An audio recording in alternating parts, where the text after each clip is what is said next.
সবাই যখন মৃত্যুটাকে ভীষণ ভয় পায়, আমি তখন হাসতে হাসতে আল্লাহর কাছে ভীষণ সন্তুষ্টি নিয়ে পৌঁছতে চাই যে আমি একটা ন্যূনতম ওই জীবনটা লিড করতে পারলাম, যে আমি একটা ইনসাফের হাসি নিয়ে আমি আমার আল্লাহর কাছে পৌঁছতে চাই।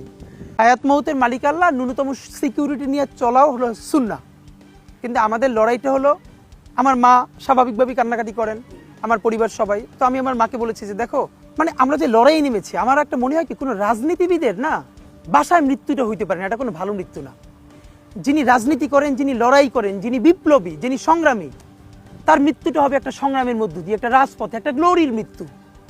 আমি তো ভীষণভাবে প্রত্যাশা করি, আমি ছোটবেলা থেকে এই স্বপ্নটা দেখি, অনেক জায়গায় বলেছি যে একটা তুমুল মিছিল হচ্ছে অন্যায়ের বিরুদ্ধে, সেই মিছিলের সামনে আমি আছি, কোনো একটা বুলেট এসে আমার বুকটা হয়তো বিদ্ধ করে দিয়েছে, এবং সেই মিছিলে আমি হাসতে হাসতে আমি শহীদ হয়ে গেছি। এবং সবাই যখন মৃত্যুটাকে ভীষণ ভয় পায়, আমি তখন হাসতে হাসতে আল্লাহর কাছে ভীষণ সন্তুষ্টি নিয়ে পৌঁছতে চাই যে আমি একটা ন্যূনতম ওই জীবনটা লিড করতে পারলাম, যে আমি একটা ইনসাফের হাসি নিয়ে আমি আমার আল্লাহর কাছে পৌঁছতে চাই। সুতরাং আগামী 50 বছর বাঁচলাম, কোনো ইম্প্যাক্ট তৈরি হলো না আমারে দিয়ে, দেশের জন্য, রাষ্ট্রের জন্য, উম্মার জন্য, জাতির জন্য।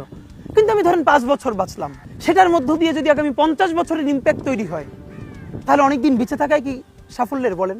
শহীদ প্রেসিডেন্ট জিয়াউর রহমান কয়টা দিন বেঁচেছেন, কিন্তু ভাবেন আজকে পর্যন্ত উনি আমার অনুপ্রেরণা।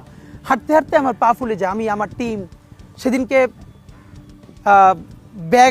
ব্যাগের মধ্যে জুতো নিয়ে তারপরে একটা শপিং মলে ঘুরছিলাম, মানে পা ফুলে গেছে, পা জুতোয় ঢুকাতে পারছিলাম না।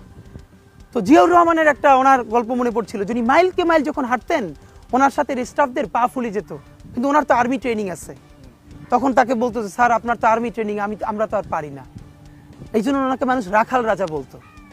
তা আমরাও সারা বাংলাদেশের 56,000 বর্গ মাইলে হাঁটতে চাই, আমরা ইনসাফের চাষাবাদ করতে চাই, একটা স্বাধীন সার্বভৌমত্বের সততার বাংলাদেশ তৈরি করতে চাই। আল্লাহ যে কয়দিন হায়াতে রাখবেন এই লড়াইটা করব, যেদিন নিয়ে যাবেন আমি স্বপ্ন দেখে যেতে চাই, আমি আমাদের এমন টিম, আমি আমার সন্তানকে রেখে যেতে চাই, আমার মৃত্যুর পরে যেন এই লড়াই বন্ধ না হয়, এই লড়াই যেন বাংলাদেশে কিয়ামত পর্যন্ত জারি থাকে।